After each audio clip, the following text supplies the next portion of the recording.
class, with this lecture we are going to look at research in psychology. Since psychology is a scientific field, we do use the scientific method, and we also apply critical thinking. So when we're talking about critical thinking, we're talking about the ability to make reasoned judgments, and we do that based on a few criteria.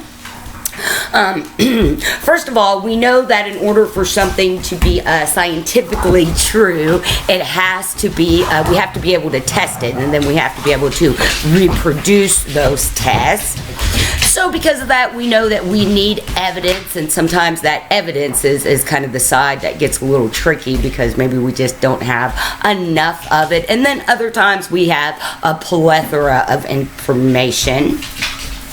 And just because someone is an expert in their field, a lot of times it doesn't necessarily mean that what they're saying is true. And we can take that in regards to special interests. So for example, a lot of articles you see that talk about, say, the negative effects of like herbal supplements and talk about how the FDA doesn't approve those. A lot of those are written by those special interests and those lobbyist groups that, are trying to push their pharmaceutical drugs, and we can kind of, it happens in many different fields that way.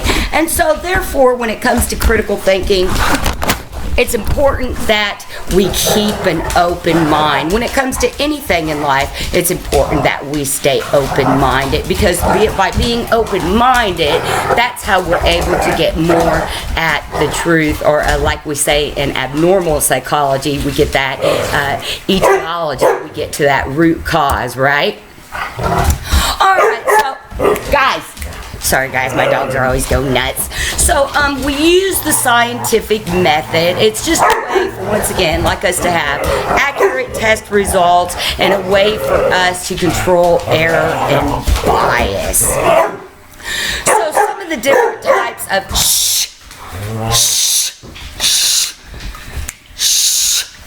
some of the different types of descriptive methods when it comes to using the scientific method, we can actually say these are the type of assessment and kind of like testing techniques that we use in psychology. So a lot of ways that we know what we know in looking at the mind, body, behavior, and then of course how emotions play a role in it. So it's really a triad that we have there, right? And so when we look, a lot of the ways that we do that, of course, is by observation. So we have naturalistic observation, there's participant observation, there's laboratory observations, and they all differ, and I guess as you can tell by the types of environment that you're observing those participants. And when it comes to naturalistic environments, observing people, this is looking at people and just their natural everyday lives, like what they always do, whether they know someone is watching them or not watching them. This works really well with animals because, if we don't interfere with animals out in the wild and they don't know humans are present, they do tend to just, do their normal behaviors, whereas when, if they're alert to humans being around, that sets their amygdala off, right? And so they kind of act a little differently in response to that.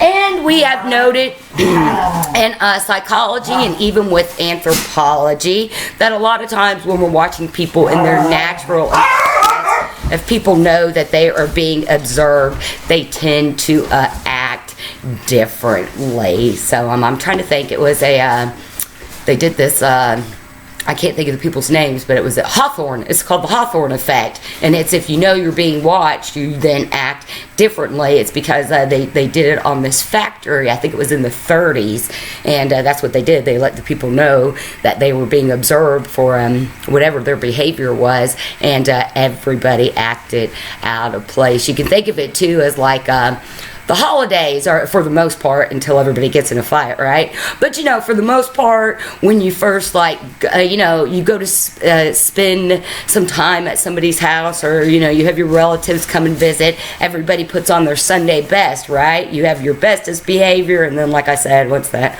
welcome starts wearing out, then that's when everybody's true colors come out, right? Maybe that's just my family. And then with participant observation, and this is something more that we definitely see in anthropology, because anthropology is just about studying human behavior, but we do it in kind of cross-cultural ways, and in particular in ways to you're submerging yourself in that culture. And so that's kind of what participant observation is. It was started by Bronislaw Malinowski, one of the first anthropologists that he actually came up with participant observation, and that's what it was about. He was living over and agronauts of the New Pacific. I want to say it was the Manoa Islands is where he was. It was one of the little island cultures, and he spent 7 years at one time with them, maybe 12 years at another time. He spent a lot of time in this culture, so he fully immersed himself in it until he was pretty much like one of them. And so, you participate in what those cultures are doing, but at the same time, you're observing how they're going about doing that. And then, like I said there, I have it as the observer effect, but like I said, it's also Hawthorne, the people that did that famous experiment to test that idea. And so, when it comes to any type of observation, we also have to, one of the other downside is that lack of control. And you when it comes to experiments of any kind, we want to have some level of control over those. That's usually why we have a control group and an experimental group, because you gotta it's just with understanding normal so-called behavior as opposed to abnormal behavior, or like normal human development as opposed to, say, development that's not quite hitting those milestones. It's that it's a way to have a control there. So then, it's just that way to gauge things is really a good way to look at that, right? And then also we have to be aware of observer bias, and this goes with any of these types of just observative type assessments. And it also has to do with, experiments. Really just experiments of any kind. We have to be careful that we don't put our biases on it, So we tend to, as human beings, we have selective attention and selective memory. We only, take in what we choose to take in, which is why it's so important to be open, because, you can limit yourself, once again, get that rigid mindset. And it's really important when we're in science and when we're in psychology, when we're trying to help people, that we remain as objective and unbiased as possible.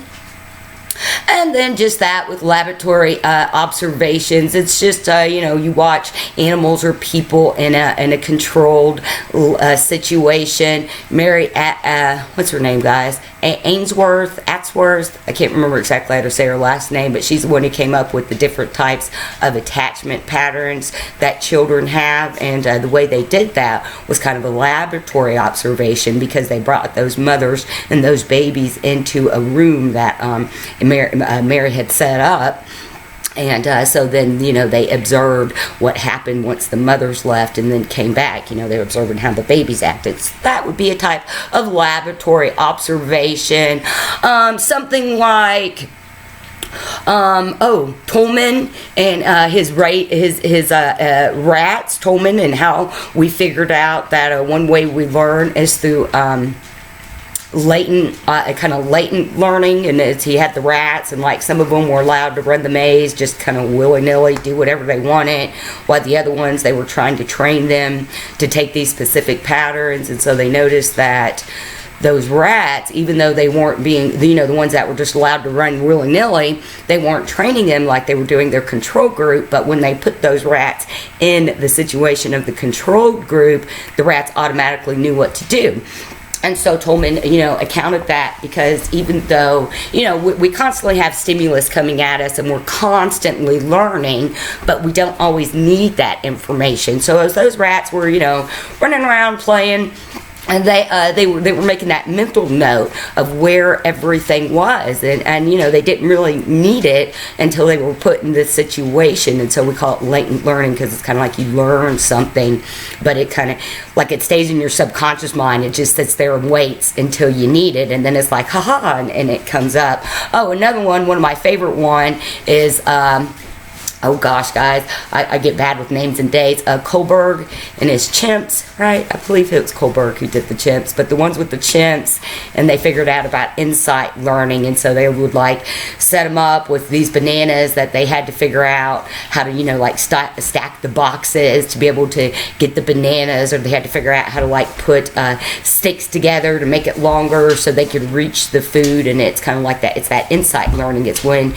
you know, you're working on something and you're obsessing and perplexing and try to figure it out, and then all of a sudden it just clicks, you know, that little light bulb goes off, and you, aha, I know exactly what needs to be done.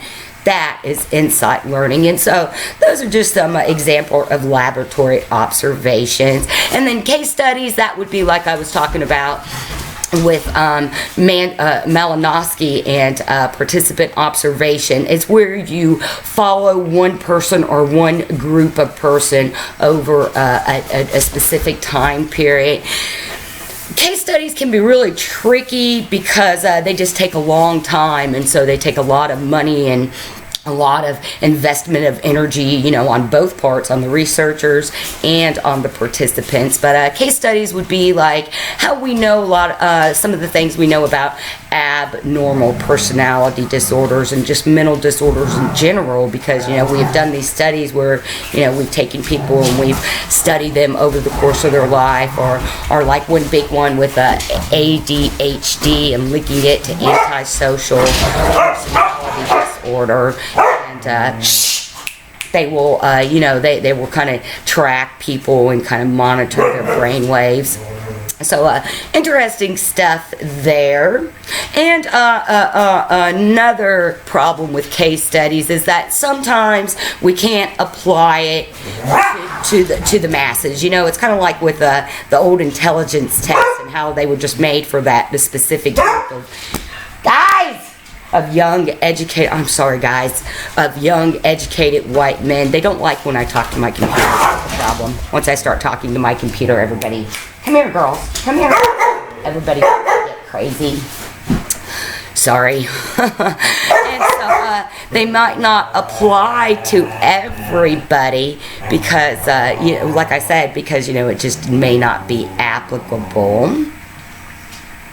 And then things like surveys and questionnaires. Those are ways that we kind of do observations, but you know, in a black and white form. So it's a way to get kind of that cognitive, emotional part of it, right? You have somebody fill out a survey, a questionnaire, and then, you know, you can really gauge maybe what's going on with them, or maybe like a general overall feel of something. So you think like polls are another way of doing that. And when it comes to abnormal psychology, the mental health assessment, that's kind of like the first thing you do when a client would walk in and need help. And so, you know, you like, it's all about, you know, just kind of observing how the person looks and how the person acts. And then you know, you do that in conjunction with, you know, giving them this list of questionnaires to ask them kind of how they feel, and then that's a good gauge for you know, being able to move forward with correct diagnoses and treatment options and things like that. Alright, so experiments are probably one of, or I would say the main way that psychology gets its information. And so in an experiment, you're always going to have an independent variable and a dependent variable. So this always kind of messes us up. So when you're doing an experiment, you're measuring for that dependent variable, but you're manipulating the independent variable. So you want to know how high a plant is going to grow in this temperature, okay? So you're measuring for the growth of the plant, but you're changing the temperature, because you would say have one plant in a room growing at 72 degrees, another one at 85, another one at 32. You know, you would have your different little experiments there. And then say maybe you would do it 5 days, and at the end of 5 days you would try to see which one of those plants got bigger based on the amount of heat there that was conducted. I guess you could say it that way. So you know, that's what I think always messes us up, because you know, we're talking about changing that independent variable to change the dependent variable, but you see, it always comes back to that dependent variable. So it's always going to be, you know, whatever is going on with all these other things that you're manipulating, it's what's causing that dependent variable is what you're looking for. You're looking for a response from that particular variable. There are actually confounding variables too, and those are the variables that you just can't account for. So something like let's use our plant example there. So you know, you can have these perfectly controlled environments in a laboratory, or say greenhouses, but like out in the natural world, it's hard to say, okay, we're going to let this plant grow at 72 degrees here in the forest, you know, so, or, right? So, something like how rain would be a factor in that temperature change, how something like frost would be a factor into it, or just, you know, any other, like hell, what if there was some like random hailstorm or a tornado and it happened, you know, how is that going to affect that plant growth? See, and you know, those are things that are kind of out of your control as the researcher, and then some of it's stuff that you just don't think about. So let's say you're going to do a study and you want to see if freshmen entering college, if they do better, if they live in smaller groups with less people and more space, or if you pack them all in a dorm, that will help them if that affects them in any way. And so you go through and you do your study, and come to find out maybe the kids that lived in the dorm, that they're a little more stressed, not making as good as grades, and so you'd say, well, overcrowding has an effect on students' ability to be successful in college. So what would be some confounding variables in that equation? Does the student, you know, spend all their time partying? Does the student, do they even stay in their assigned dormitories? Does the student have a job? You know, there are different, is the student experimenting with maybe illegal drugs and alcohol? You know, so there are, and you know, some of those as the researcher you can set up. So, you know, at the beginning of your study, in that debriefing period, you'd be like, okay, so nobody can use drugs and alcohol during this time, or say nobody can leave the dormitory, you know, but there's still going to be things that you're just not going to account for. So those are those confounding variables. All right, and so when it comes to experiments, like I've already said, we always have an experimental group and we always have a control group, and it's and usually that experimental group, that's the one that we're testing. That's our dependent variable there. Where that well, no, wait. See, sometimes I get confused on this too. That's right. So your experimental group is the one you're working on, and then the control group is the one that would get the bogus treatment. So yeah, I was explaining that right. So your experimental group. So actually, I think I can explain it better this way. So you have your experimental group and you have your control group, and let's say you're going to test a new weight loss drug, okay? So the people in the experimental group, they would get the real actual drug, and then the people in the control group, they would get, say, a sugar pill, which would just like a placebo, right? Which causes that placebo effect, because say you give them their pills and tell them, okay, 30 days, come back and we'll see what happens. Well, some of those people in that control group are going to have lost weight, and are going to believe, it had to do with that pill, even though they weren't, getting that specific chemicals that's going to make them lose weight, like the people in the experimental group do. And a lot of times, most of the times, they're blind studies, so you don't know if you're in the control group or in the experimental group. And that would be a single blind study.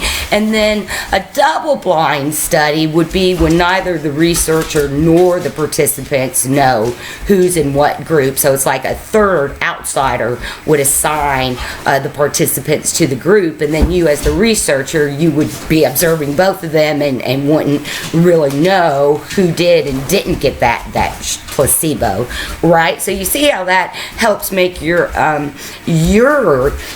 the researcher, it helps make you more objective and unbiased. I actually think the double-blind studies are the best. But once again, you got to be careful with that, because you hear a lot of these new pharmaceuticals that come out. They're like, double-blind study, because it's like, oh, the researchers didn't know that this is what was going to happen. Like, okay, guys, you got to be careful with pharmaceutical advertisements, but we'll get into that in another lecture. And so also, one of the reasons why we do these blind studies, be it single or double, is because we want to, get away from the experimental effect and experimental bias. And so with the experimental effect, it would be like you trying to please the researcher. The only example I can come up with this is for in therapy. There is an idea called iatrogenic, and basically there's some disorders that are just, they can be really bizarre and fascinating to the psychologist. So you, when wanting to, all these people come in with depression, all these women hate their husbands, you get like 50 million cases of them, and then all of a sudden someone comes in and they're like unique and they have this different story and this different case, and so you kind of get excited and your interest is piqued and you want to know more, and doing that, you unintentionally cause a false kind of diagnosis, you could say. The most famous case of this is with Sybil from back in the 70s. Sybil was, I'm trying to think of the lady psychologist who did her too. I want to say Susan something. But anyway, Sybil was a woman that had a multiple personality disorder. Multiple personality disorder is one of those that we're not really sure if it's all made up, or if people can indeed split off into separate personalities. That one's really tricky. And Sybil made this all, I kind of brought this to the forefront of psychology and kind of like mainstream society, because she was just so unique. Not only did she have multiple personalities, but she had something like 16 different multiple personalities. It had to do with her being sexually abused as a child by both her father and mother, and so the lady psychologist that was her therapist wrote this book, rich and famous. There was a movie that came out about it, and long story short is that it wasn't all true. Yes, there was a woman that this therapist saw who did have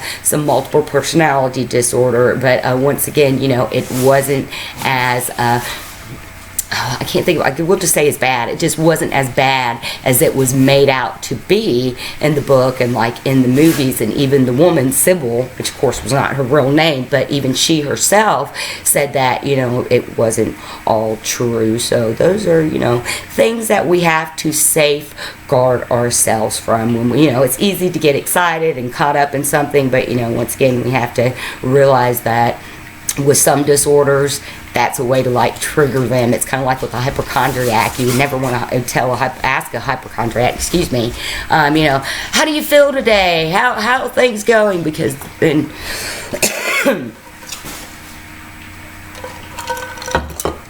then you open yourself up to focusing on those specific problems that are causing that mental disorder, right? And so by doing that, you're not getting to that etiology, you're not getting to a solution. And so by having those safeguards, by being open, objective, unbiased, it just helps foster and those critical thinking skills. And then, that in turn helps us learn how to be just more positive and productive, and how to handle conflict better in our life. Because really, when it comes down to psychology, you can't go out and help your clients until you have proven that, you can make those things work on you first, because how do you know if it's going to work or not if you haven't tried it first? And it's kind of funny to say that, because back in the 60s and 70s, when they really started first coming out with all these antipsychotic and different types of medication for mental disorders, they strongly encouraged the psychologists and psychiatrists to take those, it would be psychiatrists, right? Those psychiatrists to take that medication so that they can experience what their clients were going through. And one of the biggest ones with that was LSD. They would encourage, they're like, if you take LSD, you'll be able to understand, those states of antipsychosis that your patients are undergoing. And that really changed a lot of psychiatrists and people in psychology in the 70s. And Stanley Groff is one of my favorite ones, and he talks a lot about that, just holotropic medicines, and he does breath work, and he works with terminally ill patients and do ketamine treatments, to where they kind of do this kind of end of life regression type thing. It's kind of, you go through the different stages of grief and then actually experience your death, and you do that in a way to where it helps you then to learn to live. So instead of if you're told you have 3 months to die, most people are in fear of that, be like, and just the fear of what is death actually going to be like, right? And so with his work with ketamine, that's what he would do, is kind of take them on this little trip of experiencing that. And for the most part, when people came out of that, they were able to, live out the rest of their times a lot happier and healthier than they could before doing that. And right now, he's really looking into archetypal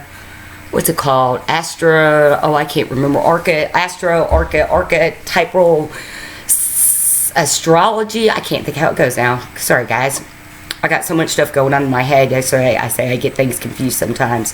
But archetypal astrology, that's what it's called. And he's basically trying to look at maybe how, alignments of the planets have effects on personalities, especially things like schizophrenia. And it's all about finding that behavior patterns and finding finding a pattern for it. Be like, okay, so, when do you have your psychotic episodes? When do they come up? Because people with schizophrenia, they're not always running around, having those hallucinations or those other types of symptoms that we see associated with schizophrenia. For the most part, people are living normally, and something triggers those symptoms.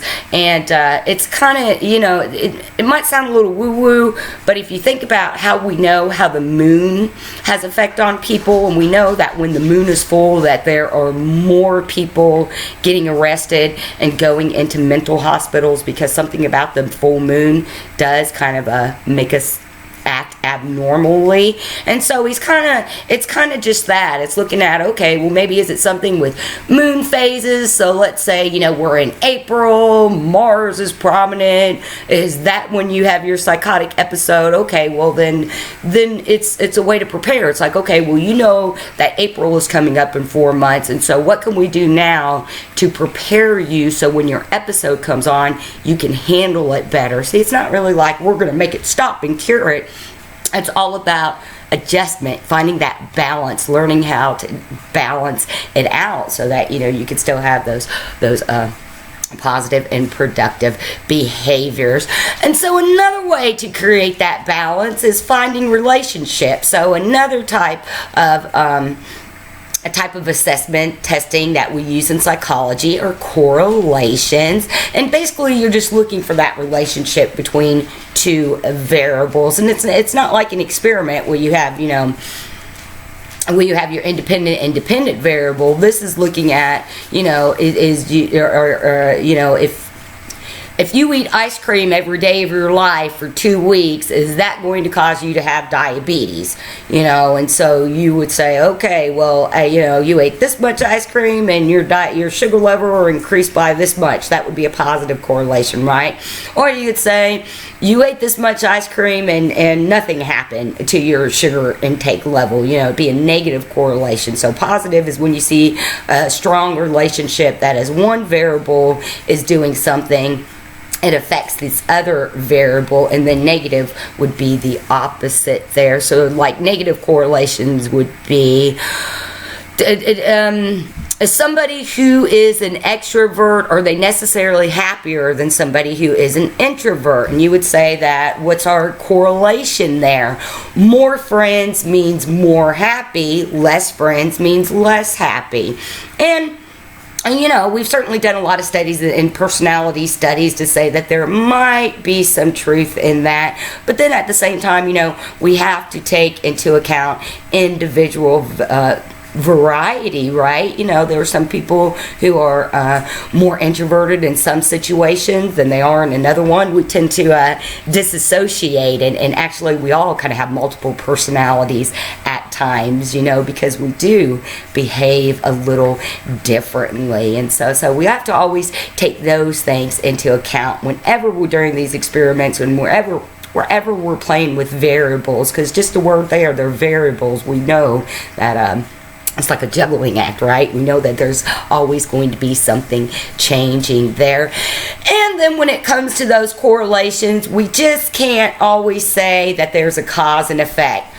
You ate a lot of ice cream for 2 weeks, your blood sugar level spiked 30%. Oh, don't eat that much ice cream for 2 weeks. You know, that's cut and dry. And it's not always true. You know, you can't just say that is what caused that blood spike.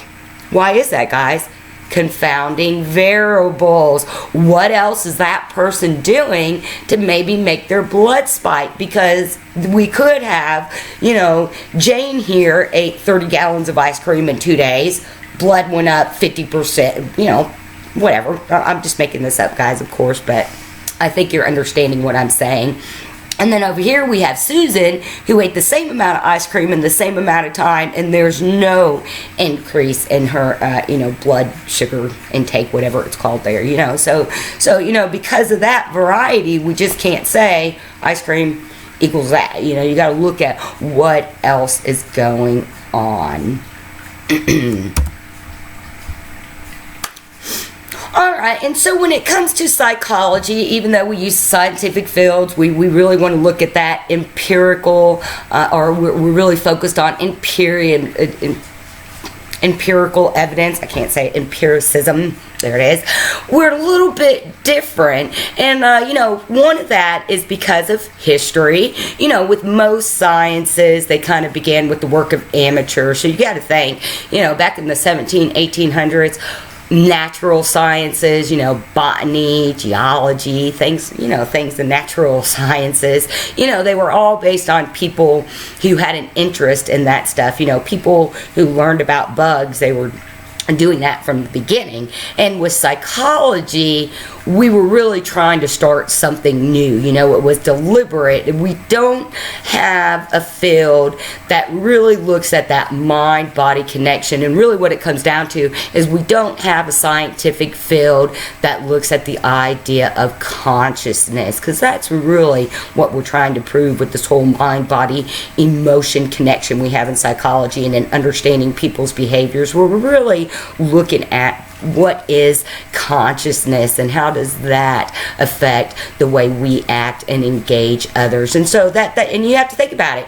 Psychology is radical in that aspect. I mean, we have other humanistic sciences that, like anthropology, that studies human behavior, but you know, that trying to get in here, get inside our minds, you know, that is quite unique to psychology. And so because of that, another way that psychology is different is that we kind of have a different set of ethics, and it's because we deal mostly with living beings, be it animal or human, you know, so we definitely have a lot of ethical issues involved in that. Alright, right, so when it comes to the scientific method, we have 5 steps, and any scientific study that you do is going to go through these 5 steps. So first you come up with your hypothesis. I believe that eating 50 gallons of ice cream in 2 days will increase blood sugar levels, okay? That's your hypothesis, okay? So you go about how are you going to test that? How are you going to prove if that question is real or fake, right? You have to do some type of experiment. And then based on that experiment, you're going to get data. So you're going to analyze that data, and then you're going to interpret that data, and then most importantly is that 5th step, and it's sharing that data and make it applicable to real life. So maybe you do prove your hypothesis right, and you find out eating 50 gallons of ice cream in 2 days is like clearly bad for your health, you know.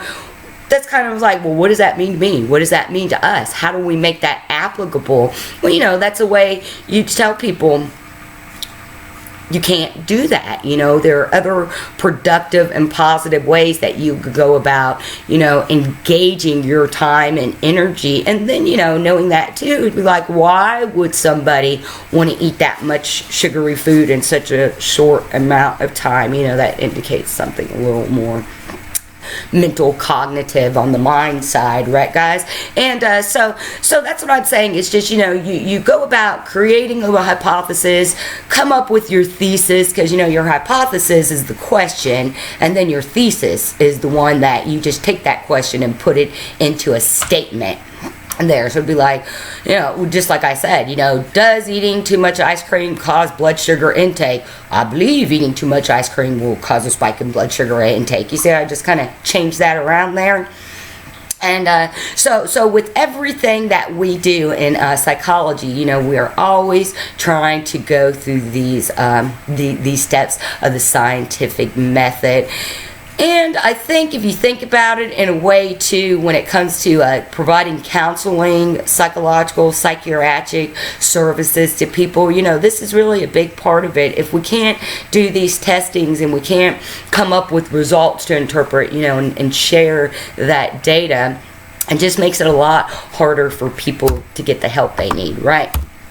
And it helps because it doesn't help us on our end. You know, you can't help somebody if you don't know how to define and what those parameters are first, and we get that by research and data and testing, right?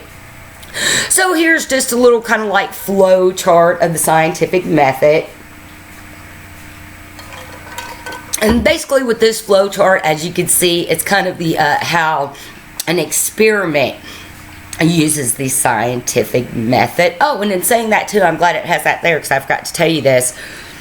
And sometimes you can come up with, you go through all these steps of the scientific method and you get to that 4th one, interpretation, and you find out that your hypothesis is wrong, okay? That is called a null hypothesis, and it's not a bad thing because we can still learn something from that too. So just keep that a bit in mind. Sometimes we think of if you disprove yourself in science, that's kind of looked at as a bad thing, and it's like, no, you can't always be right about everything. Sometimes we have to be wrong because that's how we get closer to the actual indeed truth, right?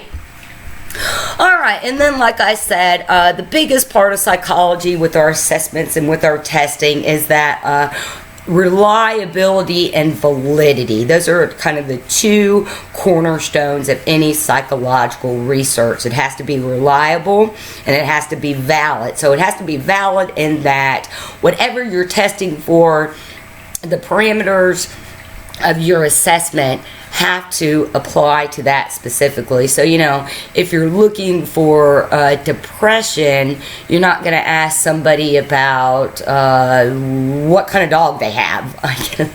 Or, you know, you're going to have it set up to where you're going to be measuring for depression specifically. And then reliability comes down to replicability. You know, you want it to be reliable, and the fact that it can be emulated and it can be copied, and you're still going to get, pretty much the same types of results. Actually, in that replicability, what you want to see is you want to see same results, and then you want to see some growth. You want to see that, not only did we replicate that experiment correctly, but in the process, we also, discovered this new information out.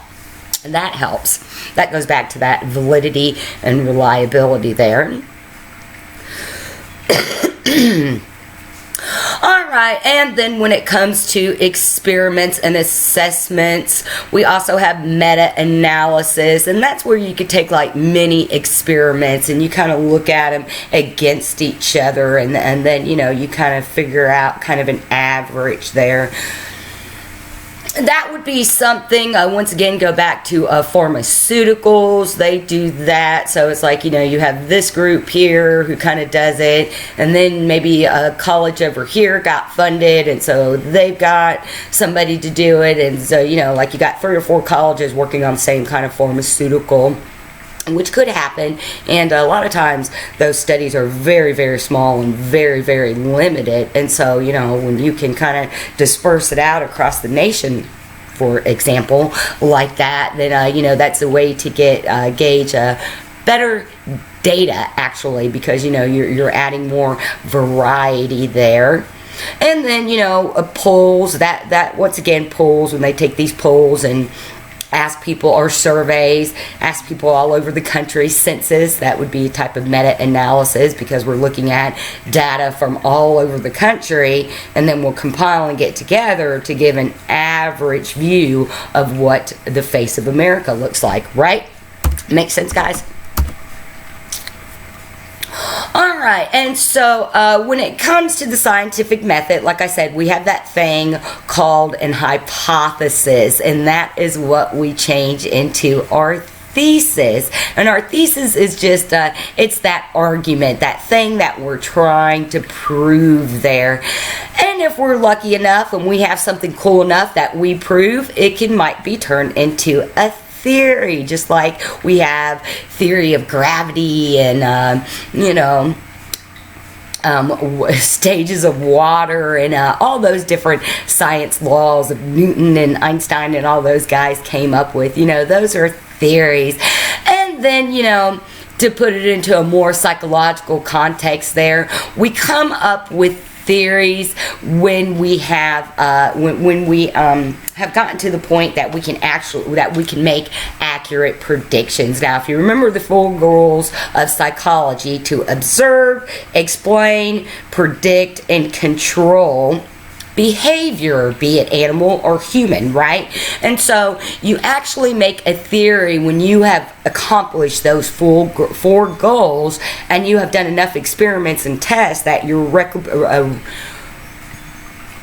that you can replicate it. I couldn't say it. Replicability, reliability, and validity are pretty consistent. So personality theories, that would be a good one. Theories of development, theories on abnormal behavior, those are all based on accomplishing those 4 goals.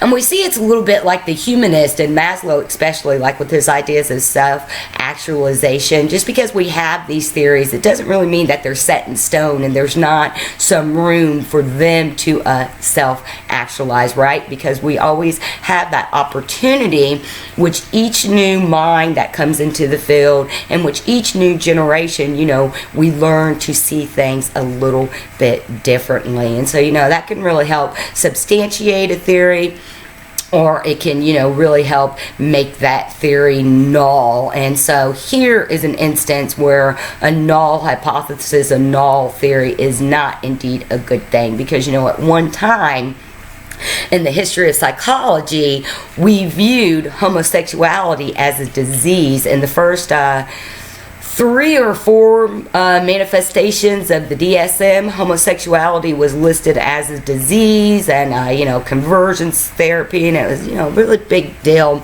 People were mentally unstable just because they were exhibiting a natural way to be human. Well, luckily in the 80s, like I said, I can't remember if it was the DSM-4 or the DSM-5 that we're on now, but they actually changed that classification of homosexuality. So that used to be a theory, and a very prominent theory in the field of psychology, but with more openness, more research, more study into these, what it means to be human.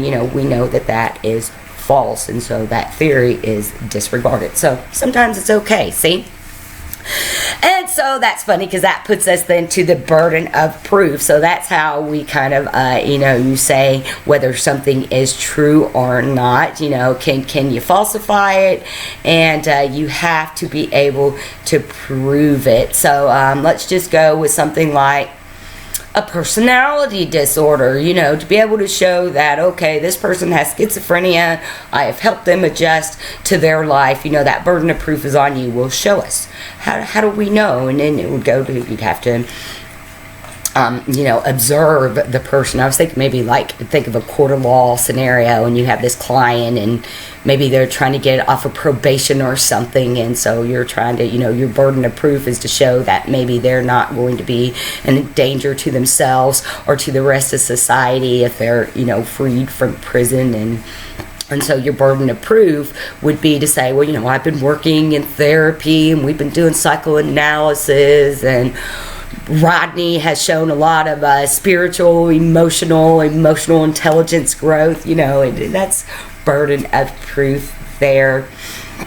And then, of course, falsifiable, you have to also think about, those things that can count against you. And so when we're talking in the realm of experiments and theories, it would be those things we say not to do, those things we safeguard ourselves against. So, basically, don't be unbiased and not objective, because when you do, then you make your evidence less substantiated, because then it's like, oh well, they just did what you wanted them to do, so you can't, or of course you saw that ice cream increased a blood sugar rate because you only tested it on people who you knew it was going to happen with. So kind of gets a little bit, it sounds like we're starting to get into kind of that legal law realm of psychology there. And that's not actually out of it's not unrealistic. As a therapist, those of you that actually want to go into counseling or psychiatric practices with psychology, when it comes to that part of it, there may be a time where you will have to go to a court and testify for a client of yours. And it's not just because a client has done something wrong. It could be something as benign as just a bad divorce case, to where the wife has been coming to therapy and the husband hasn't, and there's craziness, husband's claiming craziness of the wife, and so as a therapist you might be called in to testify on behalf of your client. And so things like that happen. And then at that too, it could happen that you have a client that comes to you for therapy, and then they snap, and then you get called to come to jail and figure out why they snapped. Or maybe even if all that excites you, maybe you like forensics or like criminal psychology. That's exactly what people in criminal psychology do. They work with the criminally insane or a specific group of people. Say they work with pedophiles, and that's kind of the people that they focus on to try to figure out what's going on with those types of behaviors. Or maybe they work specifically with serial rapists or specifically with murderers. It just kind of depends. But psychology is definitely very vast, right? Oh. All right. So when it comes to using the scientific method and doing research and experiments and such, in psychology, we have to, and I think even just in life in general, because this really relates to our critical thinking skills. And when it comes to critical thinking, we will see, if you pay attention in society, you will see that we are constantly inundated with particular rhetoric and particular manners of speech that kind of limit critical thinking, because everybody goes to the surface level. Politics are really bad about this. And we stay at the surface level. A physician-assisted suicide is bad because God said you can't kill yourself.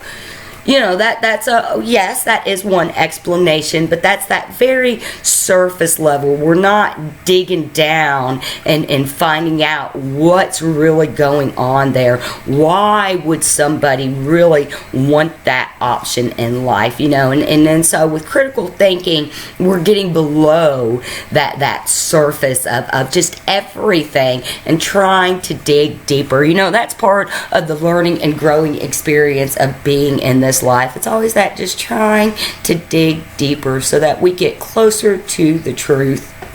All right, so parsimony is kind of fun. So this is just that idea that we kind of go with the what's quickest and easiest is the short answer or the short explanation of what this slide says.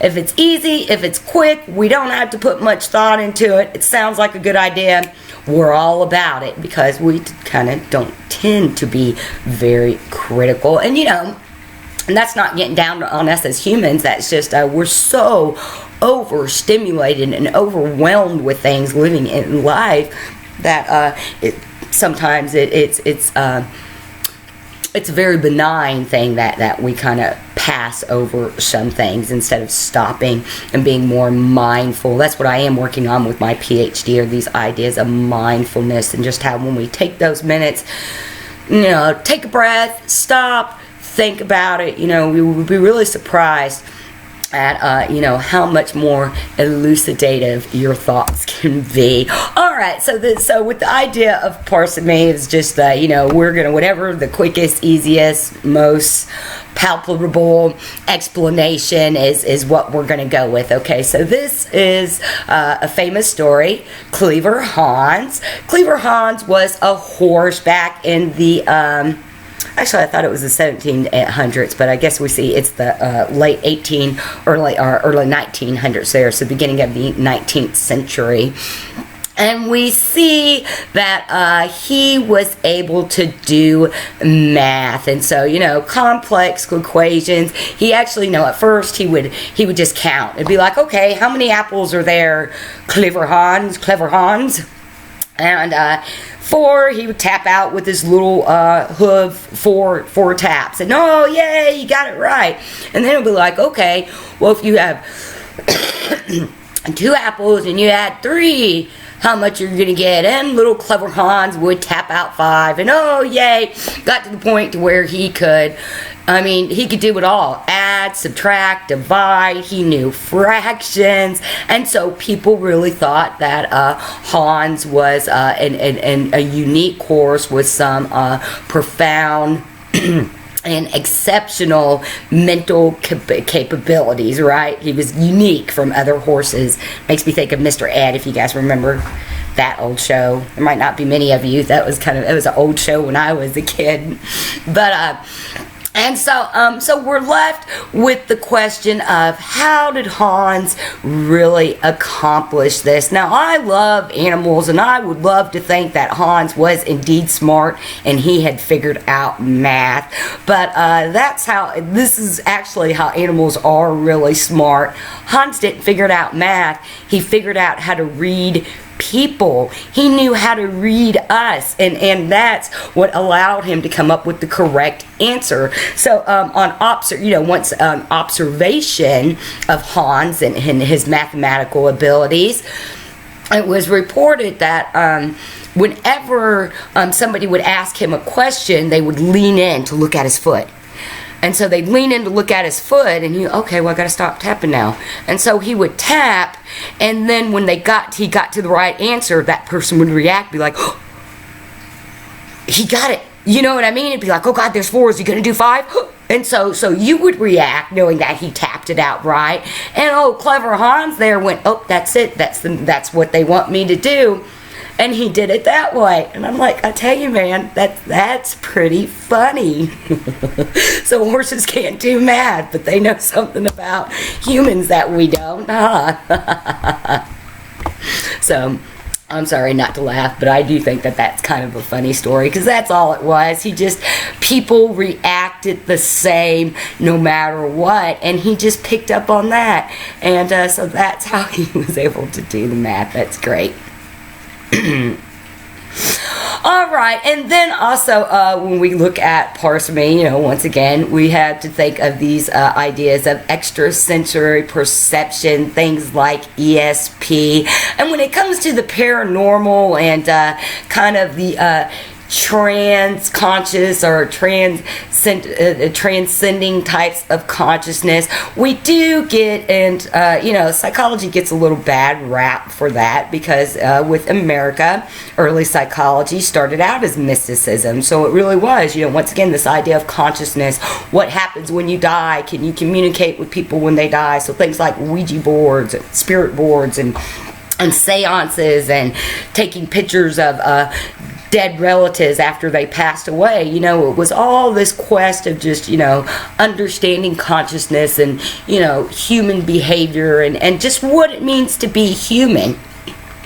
And so since psychology kind of had a little bit of root in that, that's where some of the kind of crackery comes from too. There's actually a whole, I know another one, alien abduction. So regardless of how you feel about if there's life in the universe or not, there are groups of people that have these experiences. And so, a Harvard psychologist, of course, I can't think of his freaking name.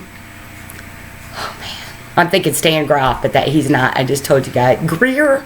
Maybe it was Dr. Greer. Stanley Greer is his name. I think that might be the one. But anyway, it's a Harvard psychologist, and by some twist of fate, life event, he ended up having this person came in and he thought that they were abducted by an alien, and so that spurred this kind of research in psychology and paranormal psychology, specifically on those types of cases. And it just comes back to, it's like I said, it's not about trying to prove that aliens exist or don't exist. It's more about understanding those experiences and just the way that it affects people. Once again, it's looking at the behavior side of it. So there's actually some pretty cool stuff on that. There is a lot of stuff that we do with ESP. And then even at that, when you start looking into applying some of the Eastern philosophies to psychology, things like mindfulness, meditation, yoga, we can try. There are people that could say maybe it's just parsimony, and we don't know, but there are psychology has definitely spent a lot of time on focusing on this other side of reality and being human that we just don't quite understand. And so maybe ESP is real, maybe it's not. A lot of times, as just creatures in general, we communicate non-verbally, and so I would kind of say that there's probably something to ESP. If you're maybe just a little more, you are probably a little more in touch with more of that intuitive gut kind of natural, just reading body language. But I don't know. Interesting stuff to think about anyway there. Alright, and so then in conducting psychological research, we're just going to look at, we've already kind of talked about some of the problems here, so let me touch on a few more. Sampling, a lot of times, like I've already pointed out, sometimes your sampling size is not representative of your whole population, and sometimes that sampling is not going to be big enough. Like I said, a lot of these drugs that come out and you see them listed on the commercials with all these side effects, they don't get that in the sampling. You know, they have too small of a group, they're too pressed for time, and it's not until that drug is administered to the wider population that you start getting the variety, and so you start to get to see those different effects. And then, of course, like we said, you know, that observation, the Hawthorne effect there. So just the way people are going to behave in helping you with your research. And then a lot of times when it comes down to science and, you know, psychology proving that it is science, we have to kind of have that, we have to have that qualitative and quantitative type information. So what does that mean? We have to take human thoughts, emotions, and behaviors and put it all down in some nice little number or mathematical formula there, right? And that's pretty much what operational definitions mean. It's just, once again, it's just a way to set a standard so that we can have that reliability, that replicability, and that validity with something. But like I said, a lot of times it's very mathematical and statistical. And, you know, a lot of times when we do research, and once again, you've got to show those numbers. You'll find that out, guys, once you start getting more into graduate and your PhD, when you have to go and, like, do research and you have to look at what other people did. Teachers and articles are like, we want to see the math part, and I struggle with that because I hate math. I'm like, oh, I can't read that part. It glazes my eyes over. So, when it comes to samples, though, even though we have those pitfalls with them, as a way to help account for that, we do sampling in different ways. And, you know, once again, it's all about getting the most reliable, accurate, and valid results that we can emulate, right? So we have convenient samples. That's just anybody who's available, you know, the easiest to get. Those would definitely be, you know, you see those polls on the news or like polls on Facebook. Are you voting for Trump or Bernie Sanders? I know, you want to see Trump impeached, yes or no? Those kind of polls would be like convenient samples, because, you know, you pick up your phone, hit the button, go on with it. Or that would be like, I don't even think they do this as much anymore. I'm not sure. But, you know, back in the old days, you go to the mall and there'd always be somebody in the corner with a clipboard, like, can I ask you a question? And want to do some sample of some kind. I don't know if did they do that anymore, guys? I can show you how long since I've been to a mall, huh? And then next we have representative sample, and that's pretty much where you're gonna, you know, you're gonna get you want to have same result. So if you ask 10 white men, you want to make sure you ask 10 black men, and then you want to ask 10 white women, 10 black women, and 10 Asian women, 10 Asian men. You know, you're trying to get a representative from each group that can kind of speak for the whole populace. And, you know, sometimes that is a good, you know, we can get certain cultural characteristics, I would say, from representative samples, but we have to be careful with those because, once again, we don't take into individual differences and you know, say that, well, according to this statistic, you know, 65% of black men between the ages of 18 and 24 are in prison. Therefore, all black men that age will go to prison. You know, that's a representative sample. That's not quite right because, you know, once again, and why isn't that quite right, guys? Think about, you know, the critical thinking involved there. It's because we're putting it at a surface. Yeah, to put that on a chart and look at that seems like, oh, well, yeah, I guess you're right. The numbers don't lie. There they are. But then you gotta sit back and go, wait a minute. Why is that? Like, are you telling me that this specific group is so different from all other humans that this is their fate?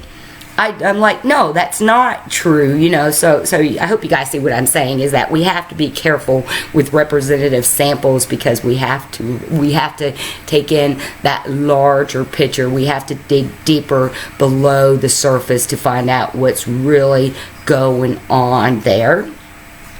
Then we have random samples, and that's just where, you know, Random samples would be like something like, here's a good one, the Arbor Day Foundation. I get a survey every year about the trees, and I try to send it in every year, because if you do, you do your survey, $10, you get 10 free trees, and I like getting my free trees, or I guess I like paying my $10 to get those free trees. I can't remember how it really goes, but it would be something like that. Even though, let's say, every household in America gets that tree survey, not everybody is going to fill it out, and you, as the person sending those out, cannot account for who will or will not fill it out. Now, see, back in the old days, this was a big problem for researchers, because you literally had to sit down, write it all out, go to the, get envelopes and stamps, and lick your stamp, lick your envelope, write the person's address, and to do this for thousands and thousands of people. And you were here, like my professor talks about, my professors would talk about how they did these types of things, And nowadays, technology makes it a little bit easier, because everything's online and so convenient. So, you could easily, it's going to take a lot less time and energy to send out a sample survey to the whole population by just hitting a button. And so, like I said, I'm having to sit down and write it all out. Oh my goodness. And then, of course, cross-cultural samples are another way that we get data, and it's just that you're looking at people from different cultures, and that can be good in many ways, because you're trying to account for individual diversity, but yet get a representative sample of kind of how everybody is feeling. And so, of course, language barriers and maybe sometimes cooperation would be a problem. Think like with the census, and maybe if you're undocumented illegal person in the United States, you're probably not going to fill out this type of sample. And then at the same time, cross-cultural samples can be good for those difficulties that are listed there, because you can do a sample to find out what are the problems with language barriers, what are the problems with trying to fit into a new society. A lot of people who come to the United States as immigrants or as refugees, more than not, these people have gone through some really traumatic events in their life, and so finding ways to get mental health services to that group, that's something that is sorely lacking and we definitely need more of. I just had a student do her paper on looking at people in detention camps here in the United States, and like the lack of mental health services that they have available to them. And then she was talking about it with the children that are in those facilities too. So very, very interesting. And so I just wanted to share this picture with you. Here is classical naturalistic observation, Jane Goodall, the woman that, she's still alive. She's still alive. She pretty much travels to different countries every day, helping kids, helping the environment, helping the chimps. So she started out when she was 18 years old. I can't imagine being 18. I'd be so excited to be 18 and get to go live with and observe these chimpanzees. Oh, that had to have been phenomenal. And so she's definitely one of the reasons that I got into studying human behavior. And just by Jane being out there and studying those chimpanzees, we actually have learned a lot about not just early hominid behavior, but it's kind of told us some stuff about us here in modern times too. If you've never read any of her stuff, and if you're interested in maybe primate behaviors, she's got some good stuff there. And then just to wrap up, we already looked at case studies, but we also call them case histories, and that's just when you're really, going a thorough description with maybe one particular individual, so that you can just go through anything in their life. So like that case of Sybil, that kind of we'd say would be a case study, or something like criminal psychology. You hear about these like Edward Geins or Ted Bundy, you know, kind of the information you hear about them is because, you know, that would be kind of a case history because some psychologists, psychiatrists sat down and talked to them and got that information. And then, like we said, surveys, it's just that way to get that sample and to try to, you know, represent something about human nature. And then, of course, you know, there's bias with that. And then, you know, seriousness. There's actually something called...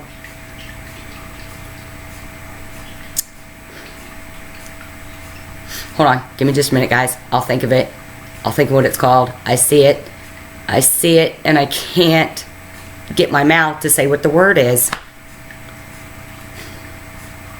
Oh, well, I'll think of it. But we have to look at the seriousness of the people that are doing our surveys, the people that are being interviewed. We have to account for deception, too. You know, are they answering our questions right? Are they just saying what they think I want them to say? Are they just answering the way that they think other people want them to answer?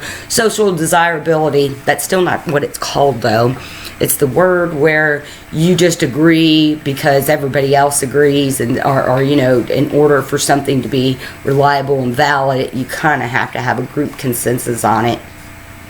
But, so, you know, so we have to safeguard for all of that because, you know, there's what, do you just agree because everybody else agrees? Or, you know, do you agree because it really is true? You know, it's like if you look at the sky and the sky is orange and everybody else is saying it's blue, but you're like, no, it's clearly orange. Are you going to go, okay, well, I guess it's blue just because everybody else says it? Some people will. And so, you know, these are things that when you are the person who are making these types of assessments, so you're the ones that are you're not the ones administering them. You are you have decided to go into the realm of psychology where you are the one that actually makes these, and you come up with the questions and you know, looking at the answers, and you do all that behind the scene data analysis with us. You know, these are things that you have to take into account. You know, it's that human unpredictability factor that in psychology we try to make predictable. Yeah, wrap your heads around that one, guys. How do we do that, right? And so we know that with correlations, we're looking at that relationship between our variables. So, you know, once again, to have that operational and definition, give us that numerical information there. We have coefficients, and that's just the math of it. And then we also, you know, to get a visual representation of what those numbers, that data is telling us, use scatter plots, Bell diagrams, pie charts, you know, the line type charts that they have. You know, those are all just different ways to share information. So there's a positive correlation. So what do we see in that correlation? It looks to me, let's see.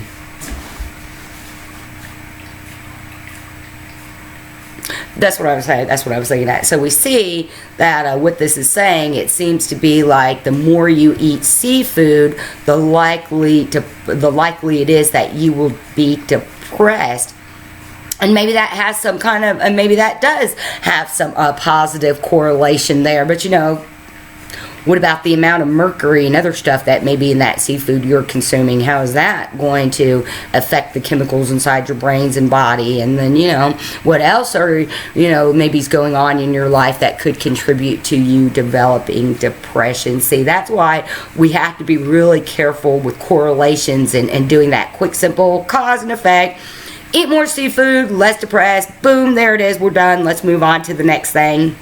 The horse can do math. Let's move on. Right, guys? You see, it's that surface level, and we're not really digging deeper to figure out all the factors that are involved. And I guess maybe we do that because it can be very overwhelming to try to take in all the factors. So, you know, in order for our brains to understand and rationalize, we kind of have to break it down to little chunks of information. But, you know, in doing that, we can't just accept those baseline, we can't just not be critical, right? You know, we still always have to be critical and creative. You know, that's a big part of what makes us human and how we are able to evolve, and, you know, evolve spiritually, emotionally, mentally, and then just physically as cultures, as societies, right? And so that's what we see. I guess here's just an example of some scatter plots, and you just see that it's just kind of taking that data, that information, and kind of breaking it down into little manageable chunks that our little pea brains can understand. And then see what I keep talking about. We have to be careful with that cause and effect of correlations, because sometimes they can be illusionary. Oh, so right there. Okay, so we'll just use the depression and seafood one. Yeah, people who tend to eat more seafood seem to be less depressed. But okay, let's just go back and look at the different countries that we are using here. So, you know, what's going on in each of those nations, and how are each of those nations run, and how do people live in those that could also be contributed to their levels of depression. So maybe, you know, where we see those high levels of depressions, there are a lot of other things that are going on. Like I just said, I'm just repeating myself, sorry. So, you know, so we have to be careful with those illusionary correlations. And like we said there, that's just that little correlation does not always equal causation. And, you know, sometimes it's because it's not telling us why they are related. So let's go back to our seafood depression chart we were just looking at there. So, why does seafood cause you to be less depressed? You know, saying that study, they didn't look at a specific chemical in the seafood, you know, and how that relates to like a specific chemical in your brain. And then, you know, what specifically does that chemical do in your brain? And so how then would eating seafood and increasing that chemical in your brain, you guys see where I'm going? It's like, you know, it's not, you know, A does not always equal B. You know, it's A plus A1, A2, A3, A4, A5, A6, right?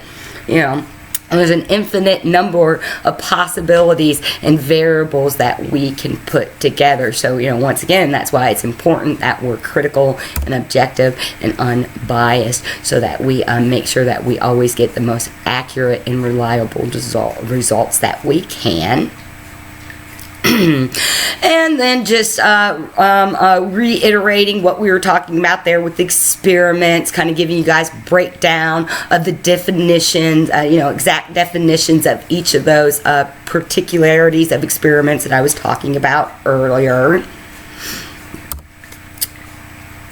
Alright, and then once again, just a little more detailed comparison of looking at some of the top ways that we do research in psychology. So kind of just refreshing our brain from the beginning of our lecture as we start to wrap it up. So once again, wrapping it up. So just looking at, you know, recalling those different types of difficulties that we can run into with the experiments, and wanting to, you know, interpret our data and share it in certain ways. You know, we have to be careful of those biases, and we have to be careful of how our participants are acting in response to us and in response to other stimuli. And so, you know, unbiased and objective is always the way to go. And then, like I said, in just this slide, it's just giving you a more, it's just, you know, giving you just a little visual idea of what these different types of studies involve. So we know with those blind studies, it's the observer is unaware. We know that the participant is unaware. Then the single blind is when the participants are unaware. And the observer knows, or you have the double blind where everybody is unaware. I guess we didn't talk about that. There actually can be a single blind to where maybe the participants know what groups they are in, but, you know, you you as the person, as the researcher, you don't know which is your experimental or which is your control group. And then when it comes to looking at things like case studies or case histories, is that sometimes, you know, those before and those after results, they're a little hard to interpret. And it comes down to, you know, sometimes it can just be so specific to, you know, that individual that it's hard, once again, to translate that out and figure out how to get more people help, you know, figure out kind of how it relates to all the rest of us. But then at the same time, like I said, there have been a lot of those that have been done that we have learned quite a bit about. And like I said, most of them, you see a lot of documentaries on just like abnormal psychology and people with personality disorders, and those are kind of those case studies, kind of these before and after studies. And then looking at and gathering and interpreting our data, as we know, because part of being human means that we have to put everything in mathematical numbers, so we have to have those statistics. And, you know, once again, it's just that way to kind of gauge what's going on. You know, we kind of have to, it's like think of a pivot. You got to have that little ball in the middle that's kind of moving everything else. If you don't have that, then it's kind of stuck, right? That's kind of how I see it. So, you know, the statistics, that's all it is. It's just kind of like, you know, developmental milestones. They're all just, you know, they're just bases of reference, you know, bases of references to help us, you know, disseminate and understand all the stimulus that is constantly inundating us. And so we know with our statistics, you have those means, medium, and modes. And once again, it's just different ways to help us interpret our data. And then, of course, we have inferential statistics. I wanted to see if it had the other one. No. Inferential statistics. And so we have to, you know, we can learn about somebody by making, we can learn about something by making an inference. Watching too much violence on TV may lead to more violent behaviors in children. You know, that's, of course, we're inferring that because, once again, what's happening, we're not thinking about, well, what is that kid like before being exposed to violent video games? What's the kid's family life? What's the social life? You know, and just, you know, it's, once again, correlation does not always equal causation. And the same thing is with inferences too. We always have to be careful with those types of things because, you know, you can't infer so much that you're taking away from the truth. And so, you know, once again, the way we try to do that scientifically in psychology is by having those numbers to support what we're saying. And so that's just, you know, what this is telling us too. It's just giving, you know, these slides are just telling us how to go about getting a reliable and valid inference. And even at that, you know, once again, you can kind of argue that it's not always quite as valid as they want you to think. Like, you know, buy a car because this one gets so many gallons to the mile and, you know, whatever.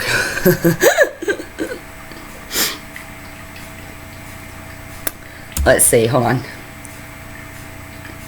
Oh yeah, so in psychology, we're always trying to get some kind of agreement with our data and our results. You know, once again, that reliability, that validity and reliability there. And so, you know, we see that that p-value is something that we use a lot in psychology, and it's just kind of that, you know, once again, it's an inference that we say is a safe inference, but you see it has objections because it's like, is it ever really safe to just infer? You know, it's a lot easier to be empirical.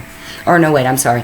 It's a lot harder to be empirical and get the evidence. And it's, you know, once again, it's a lot easier to just not be critical and just infer something, right? Think about that, guys. All right, and then of course, when you're looking at our data and interpreting that data and coming up with that math, that is why we have these inferential statistical references that we can make, because it comes back to that replicability. You want other people to be able to, do what you're doing and get the same results. You want them to emulate your studies, because, if you don't do that, then you can't really say that this is how something is, right? And then, a bad thing with that is that you can get so obsessed with trying to replicate those results that once again, you're not allowing that room for newness or openness. And a lot of that comes with ethical concerns with humans, and we know that when it comes to dealing with animals and humans and psychology, it's been abound and a lot of controversy. In fact, most of what we know about the mind-body connection has been to unethical experiments in psychology, and I really started changing that. Let's see. I was trying to think of the time. The APA came out with their ethical codes. I want to say maybe like the 70s, 80s, but they had to be updated there in the 90s once we had. I can't remember. I think it was George Bush Sr. was in office, and there was a lot of controversy over human rights and torturing, specifically waterboarding. And so that was a big thing with the American Psychological Association, and they had psychologists on both sides, people on both sides of that fence, with them supporting, with them not supporting. And so they had to go through and really rewrite some of their laws and ethical concerns with humans based on torturing, and it's kind of crazy. It's pretty much like the APA is kind of okay with torture in certain situations, and a lot of these old experiments too, of what we know, even from the medical perspective, came from the 40s during World War II, when Nazi doctors would do a lot of experiments on victims of the Holocaust. So, the Jews that got taken to detention camps, and it wasn't just Jews killed in the Holocaust, guys. It was Jews, it was blacks, it was Catholics, it was Bolsheviks, it was communists, it was gypsies, it was Native Americans, it was Asians, it was Catholics, it was homosexuals. Anybody that did not believe in the Nazi party agenda was sent off to these concentration camps, and some of those people had some really horrible experiments done on them. And because of those horrible, awful, traumatic things that were done in the past and working with human subjects, we have now, the APA has come up with a list of ethical codes that it is very important that we follow. And you guys have to remember that when you go into a field like psychology, your personal life, the way you conduct yourself in your personal life is just as important as how you conduct yourself in your professional life. Because once you kind of take that oath to be in this field, you're taking on those APA ethical codes. They kind of become your life codes in many ways.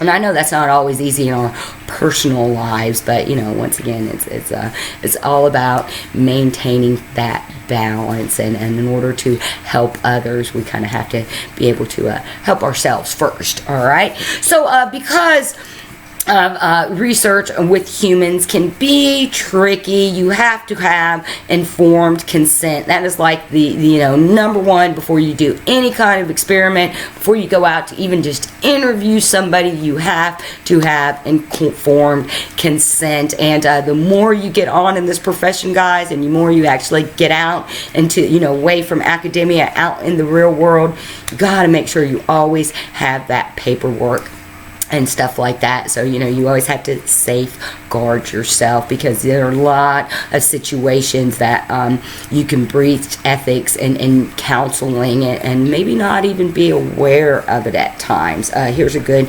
example. A male a male psychologist has this female client because you will find that when you get out into the real world of psychology, you don't, in hospitals you say patients, but when it comes to like private practices and stuff like that, you call people your clients. That's your client. They're not your patient, they're your client. And so this doctor has this female client, and she's maybe has a narcissistic, borderline personality disorder, maybe a little on the hyperactive side. So that she can get easily excitable and loud when she is describing, say, something that has happened to her in her life. And it's very common that she gets very theatrical and melodramatic when she's describing incidences in her life. So here you are, the male doctor, and she comes in this one particular day, and she had and she had a sexual encounter with her boyfriend that turned difficult for her. We'll say it that way. So some emotional issues came up for her. And so as she's explaining this encounter to you, the male doctor, she is in full mode, and she's making the noises, and you now imagine you're a third party. You're the doctor across the hall, and all you hear coming out of your male counterpart's office is, and you're female. Let's do it. Well, maybe you're male. Think of it from that perspective too. The actual scenario is male, and a female doctor reports him. So you're the female doctor, and all you can hear is what sounds like somebody having sexual intercourse in the room beside you, who is another therapist. And so there you are, then hop back to you're the doctor dealing with this, and you just let her, in the past that if you just let her act it out, get it all out of her system, that's what helps her out. But this is different. I mean, it's full on, sounds like pornography coming out of your therapeutic office, and like everybody can hear what's going on. And so then, you let it go, whatever. Go on with your day, let the client leave, and you happen to notice that when you open the door to let the client leave, that, the female therapist across the hall is like standing in her office giving you dirty looks. Don't think anything about it. You're like, whatever. Go back to your job, and then all of a sudden you get a phone call saying that you're being brought into, that there has been a complaint filed on you, that you are having inappropriate relationships with your clients, and you have to go to the review board. All right, now in that situation, there are many different things that could happen there. Easiest thing is to say, well, look, this is, it's easily... this is actually a real life scenario, but in this particular scenario, it would have been easy for that therapist to have, not lost his license because he did not act inappropriately. However, it's also a good lesson for him to realize that maybe he shouldn't be allowing any clients of his to engage that fully. Once again, we go back to that iatrogenic type thing there, okay? Then we can look at it on the other hand. Wait a minute. Why did I just get busted for that? How did I just get a phone call about that? Susan was giving me an awful dirty look. I bet Susan told them, I'm going to go over there and tell Susan off. How dare her stick her nose in my business? I wasn't having sex with my client. And so then you rush across the hall and you demand Susan explain to you why she's trying to get your licenses taken away. And it could become, because we're only human too, so it can become very trivial and human in those aspects. And so these are, like I said, I took an ethics and psychology class, and they would present us with these different types of scenarios, and it was kind of like, what do you do type situation, and we had to do it based on the APA laws, and then the state laws specific, to your state. Of course, everybody defers back to the APA ethical codes that we are looking at, but some states do have their own set of ethical codes too. Here in Tennessee, it's been a long time since I looked at it. I know we do have our own set, but most of it is like refer back to the APA ethical codes. I think the only thing that is actual specific is it gives you like there are different levels, like you could be kind of like an apprentice, so kind of like a trainee psychologist without all your degrees, and if you meet so much criteria, and then you can move up to like a senior level, executive level, and so professional development and criteria like that. That's kind of more of where you see differences in kind of those ethical laws there.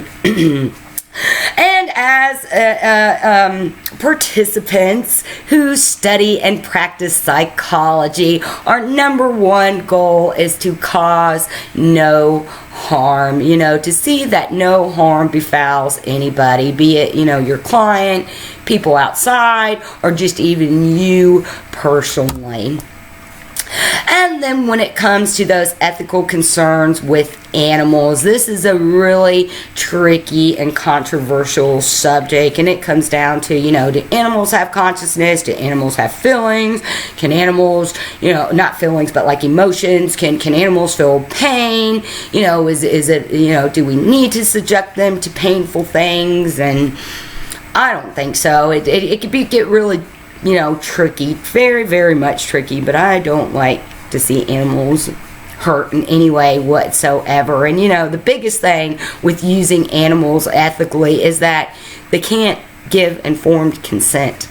So we really don't know if we're doing things against their will. There was one psychologist who actually did get in trouble because he was trying to figure out how to repair limbs for paraplegic people. So he actually took a bunch of rhesus monkeys and he butchered their nerves while they were still alive. So he cut all their nerves off and made them paralyzed so that he can try to figure this out. And he actually did get in trouble for that, lost his license for that. And I'm like, yeah, I think we can maybe figure out how to help paraplegic people without, once again, hurting others. But that's probably a little bit of my very biased opinion. After I've preached don't be biased all day, then it comes to animals, and it's hard for me to be open with that one. I guess, I don't know.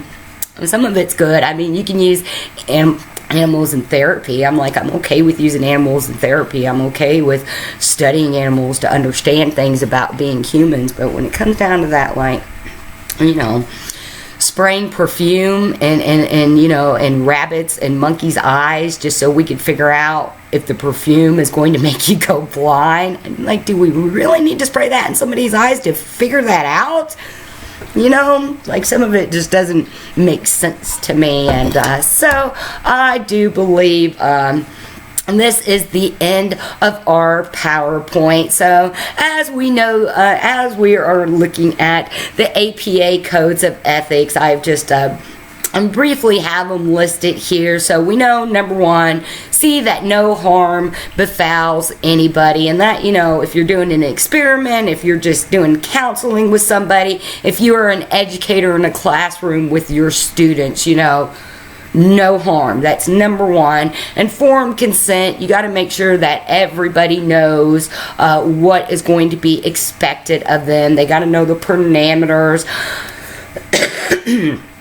Deception is a tricky one because we will see that in the past, the main way we have figured out things about human thought and behavior, emotions, that has been with deception. Deception has been a main part of a lot of experiments, and because of the unethical conducts of those past experiments. Now, if we're going to deceive our participants, you have to really justify it. And then the right to consent, which is just that. The participants, they if they don't want to keep on with the study, they are allowed to leave. That came about because of the Stanford prison experiment with Dr. Zimbardo, and that was one of the big things. They made those boys think that they were actually locked up in prison, and there were some, they were getting psychologically trauma within less than 2 days that they thought they couldn't leave, and crazy stuff going on there. And then, once again, no harm befalls anybody. So when you do an experiment, when you're in therapy, you don't want to cause any physical or psychological harm. Confidentiality, a big part of people coming to you is going to be trust. And you have to you have to get people to trust you. You have to show that you are trustworthy, and confidentiality is one of those things. And I know, it's easy. A lot of times we like to come home at night and talk about our day with our spouse or mate. And, it's hard when you get into actually doing therapy with people, because you really just can't come home, tell your husband, tell your sisters, whatever, what was going on in those therapy sessions. You have to protect your client, and once again, that comes out more so when you have like criminal psychology type cases, and you are going to have to go into a courthouse and speak to a judge and stuff like that. You can't talk to anybody about what's going on, and that's really hard for a lot of people. And we see that suicide can be quite high in this field, and I think that has something to do with it, because you take on so much of other people's stuff, and you can't always, you're not always going to help everybody, and you've got all that weighing on you too, and or that you think you're helping somebody, and then go home and turn on the 5 o'clock news, and there's your client shooting up a bar or a mall, and that's gonna devastate you. So it's really important, once again, in that protection, that do no harm, that we include ourselves in that too. And then lastly is that debriefing. And pretty much what that means, when you're done with an experiment or something, you just kind of explain, okay, now that it's done, here's what happened, here's what we're going to do with this information. Now, when it comes to providing counseling, psychiatric services for people, you have to have, in your informed consent, you kind of have to, you do a little bit of debriefing on the first visit too, because you have to, there's a thing called mandate reporting, and there are specific things that you must report. And once again, it's like the APA codes. There are some states have different codes, but the majority of them have a mandate reporting law. If someone tells you that they are going to kill themselves, they're going to kill somebody else, they have, say, there are ones that deal specifically with child sex and those. So if someone discloses they have had sex with a child, you have to call the law enforcement, and that's on you. If it comes out that you knew about it as a therapist and you did not act to protect those people that you knew had harm caused to them, your career is over. You can have your license taken away for that. You guys will hear me say that a lot, have your license taken away, and it's not to scare anybody, it's just to once again help us, because it's hard. We're only human too, and we're trying to help these people who are only human, yet at the same time we have to have not that we're above or better than them, but we have to be the impartial participant in their life, as we have to be the one to help guide them in those more positive and productive paths. And so we've got to protect ourselves first there. And that's where kind of confidentiality and things like trust can be hard, because if someone has done something like that, they may not tell you. That what to me I think is crazy is that somebody will, and you'll tell them, I'm going to report you, and then they still tell you. But I'm like, I guess that's because they need help, is why they do that. So, tricky game when it comes to dealing with other human beings. But, once again, when we remain unbiased, when we remain objective, when we stay true to the ethical codes, and then just to our own serving personalities, serving personalities, I think that you will find that psychology and practice and education, you know, and just in our personal lives in the real world. You know, in many ways it can be a lot of fun, and it's definitely very informative because it does help us be more critical and creative, and ultimately, you know, that is how we learn and grow and reach those levels of self-actualization Maslow talks about, and how we help others reach those levels too. So that's the end of our lecture for this time, guys. If you need anything, please reach out to me. I will EC you in class. Thanks. Bye.